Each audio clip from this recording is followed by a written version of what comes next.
friendship, cooperation, and partnership would continue in a greater way in the days ahead for our mutual benefits. মহান স্বাধীনতা ও জাতীয় দিবস উপলক্ষে Bangladesh consulate general new ইয়র্কে স্বাধীনতা ও জাতীয় দিবস উদযাপন করা হয়। পবিত্র কুরআন থেকে তেলাওয়াতের মধ্য দিয়ে অনুষ্ঠানের শুভ সূচনা করা হয়। এরপরই বাংলাদেশ ও মার্কিন যুক্তরাষ্ট্রের জাতীয় সঙ্গীত পরিবেশিত হয়।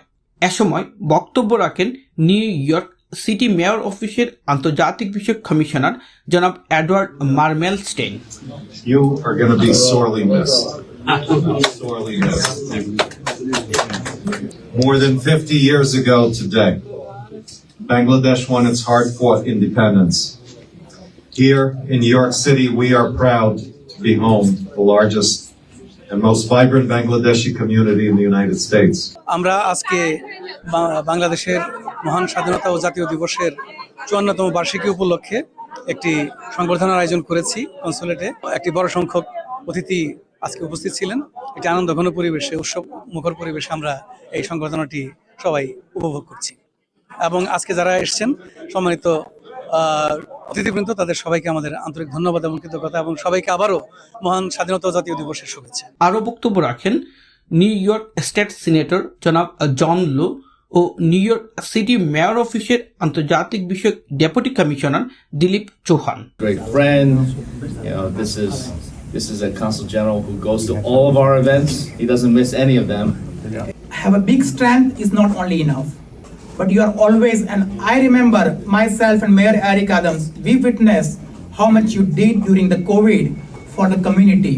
স্বাধীনতা দিবসের অভ্যর্থনা অনুষ্ঠানে বিভিন্ন দেশের কূটনৈতিক, নিউ ইয়র্ক সিটি মেয়র অফিসের প্রতিনিধি সহ বিদেশি অতিথিবৃন্দের পাশাপাশি যুক্তরাষ্ট্রে প্রবাসী বীর মুক্তিযোদ্ধাগণ, রাজনৈতিক, সামাজিক, সাংস্কৃতিক ও মিডিয়া ব্যক্তিত্ব সহ কমিউনিটির বিশিষ্ট ব্যক্তিবর্গ উপস্থিত ছিলেন। স্বাধীনতা অর্জনের জন্য যারা নেতৃত্ব দিয়েছেন, যারা আত্মাহুতি দিয়েছেন এবং যারা বেঁচে আছেন, সকলকে আমি স্মরণ করি।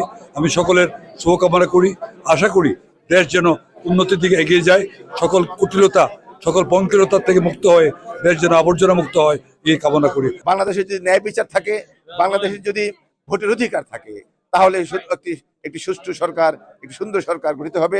এই প্রত্যাশায় আমরা আবারও সকল প্রবাসীকে এবং যারা দেশের জন্য রক্ত দিয়েছেন তাদের আত্মার মাগফিরাত কামনা করছি। অনুষ্ঠানে সবাইকে স্বাগত জানিয়ে কনসাল জেনারেল মোহাম্মদ নাজমুল হুদা 1971-এর স্বাধীনতা যুদ্ধে সকল শহীদ ও 2024-এর জুলাই আগস্ট বিপ্লবের সকল শহীদদের প্রতি গভীর শ্রদ্ধা জ্ঞাপন করেন। Honorable Mayor of New York City celebrated the Bangladeshi American life and keep on translating their American dreams into reality. Abul Hasan Molla, channel Washington Bangla, New York. Daily by our resilient, resourceful